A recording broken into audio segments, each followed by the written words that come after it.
कोपाड्याच्या पुढे खूप सुंदर सुंदर गावं आहेत. मी ती आज बघायला चाललोय. शहरात हा गेम खेळतच नाहीत. खूप दिवसांनी खो खो खेळताना बघितलं. खेळायची इच्छा झाली होती, पण त्यांची स्पर्धा होती. खेडेगावातल्या लेडीज सकाळी सकाळी जेवण करून डोक्यावर डबा घेऊन रानात जातात.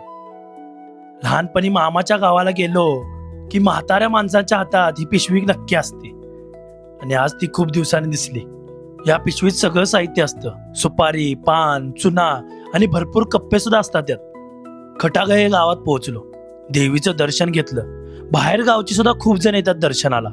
खेडेगावातली घरं खूप भारी असतात. घराच्या समोरच वेली, झाडे आणि थोडंफार पाणी भरून ठेवलेलं असतं. म्हणजे बाहेरून कोणतर आलं तर हातपाय तोंड बाहेरच धुवायचे. थंडी वाजत होती म्हणून दोन मामा बोलत बसलेले. मामाचा हात कापत जरी असला तरी मामा धड धाकट होते. गावातली माणसं साधी असतात, पण त्याची जगण्याची पद्धत खूप मोठी असते.